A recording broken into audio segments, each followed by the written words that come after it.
So it turns out that the Knights of the Old Republic remake isn't deader than dog shit, as the leaker Jeff Grubb claimed.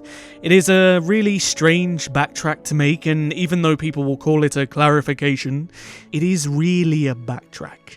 So a couple of days ago, Jeff Grubb came out and said that the KOTOR remake is not being worked on anymore by any studios, and that it was verbatim deader than dog shit. As I mentioned in that video, every single media outlet that wanted the clicks, the views, spewed out this nonsense, basically just copying what he said, claiming that the Knights of the Old Republic remake was dead, it was cancelled, it was done, and somebody even said in my comment section that I was waging war against the entire games journalism industry.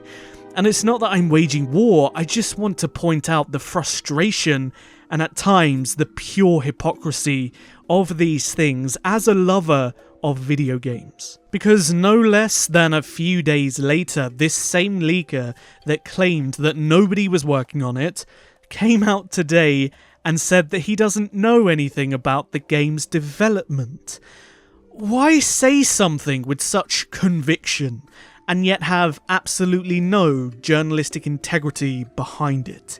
I just find it very convenient that this leak came out after the day the CEO said that he didn't want to comment at their interim report about the KOTOR remake, and it then caused a stir on social media. But either way, the leaker now says that all of his information is coming from Sony, and that Sony are wanting to be done with the remake. He then states, off of feeling, imagine that, feeling in journalism versus facts, and says that he feels that this game couldn't be made without a partner like Sony. Because without a partner like Sony, the funding would be pulled and the game would have no budget. He then goes on to say that the reality is maybe someone somewhere is imagining it could happen and that someone could be working on it. I don't know that far. I don't know what's happening inside Embracer, the company that owned the license to the Knights of the Old Republic remake. Now, first and foremost, Sony were not funding the entire game, as Jeff seems to kind of allude to. And this isn't, again, me talking out of my arse, this is public information. When Embracer acquired Aspyr in early 2021, they put in $70 million for a AAA game that was currently unannounced. We know now that that was the Knights of the Old Republic remake, however, we also know that Aspyr were developing the remake before Embracer even took them over. So this game had a budget between anything of 70 to 100 million, and that was without Sony's investments. Embracer were the ones inherently funding this game, how they were funding it before Sony were even involved with it. So the idea that this game cannot be made without a huge investor like Sony is absolute BS.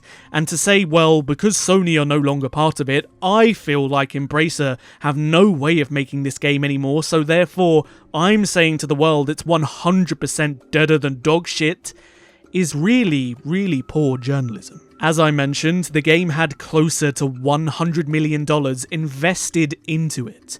Do you really think that just because Sony don't want to publish it anymore, then Embracer are just going to pull the plug? The same Embracer that are going through financial struggles, the same Embracer that need to make their shareholders happy, the same Embracer that need a game that is absolutely going to elevate them. It would be very odd, wouldn't it?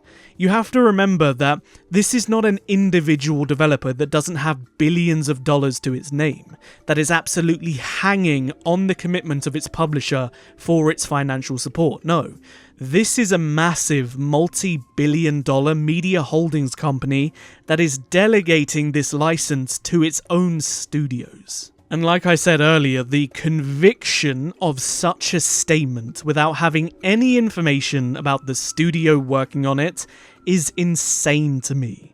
This leaker could have absolutely said, look, I know that Sony are maybe pulling out or they might have pulled out, and because of that, I'm not 100% sure what's going on with this game anymore. That would have been fine. But no, they needed to say that it was dead, it was over, it was deader than dog shit. And essentially what has happened here is that they have backtracked on their statement, and it's not just a backtrack, it is a massive, massive backtrack. To say that nobody is working on this game whatsoever 100%, and then turn around a few days later and say, well, actually I don't know anything about the company, I don't know anything about Embracer, I just know that Sony aren't publishing it anymore.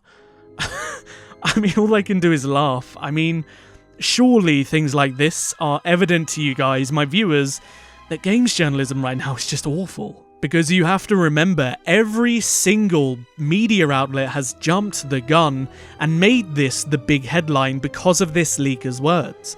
But I almost guarantee you, okay, that they won't talk about this. You won't see this in the media. You won't see this all over Twitter. You won't see people saying, well, Jeff Grubb might have got this one wrong, or Jeff Grubb had to backtrack on his words and say that it's not 100% dead as he claimed. You won't see that.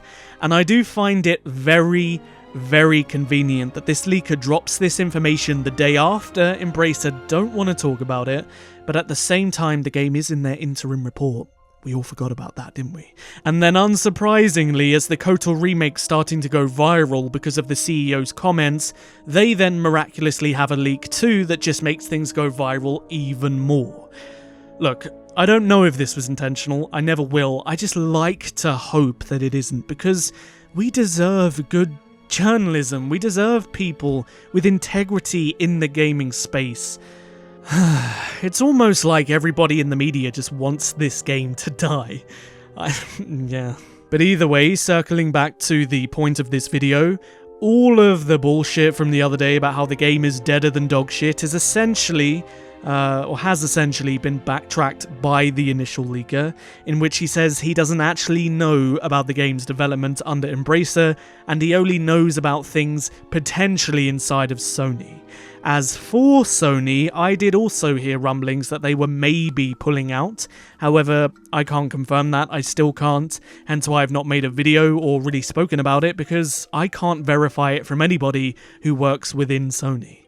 But if this is the case, and that Sony do pull out, what are the possible outcomes here? Well, Embracer doesn't just own games developers, it owns games publishers. Gearbox, Saber, THQ. The claim that Embracer couldn't just delegate the publishing to one of its own publishers is a really odd thing to say. Additionally, there's also a strong possibility that another publisher would step in to do the rest of it. You've got to remember that this game was knee-deep in development and there was a lot of stuff done, and there are many publishers, I think, that would jump at the opportunity for a really good Star Wars title, especially a Star Wars title with the name Knights of the Old Republic, and one that's already had a hefty majority of its funding already funded.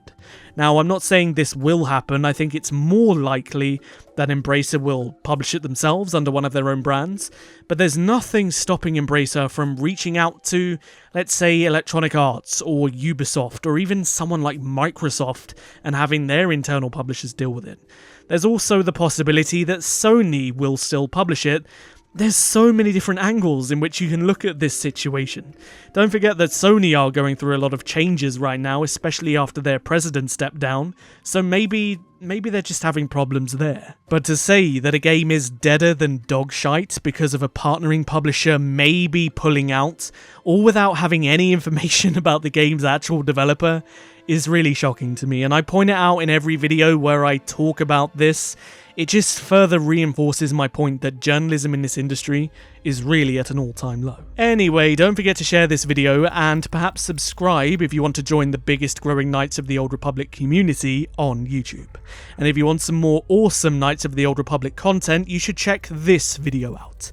It's the fate of every single Knights of the Old Republic companion after the games. I'll see you there.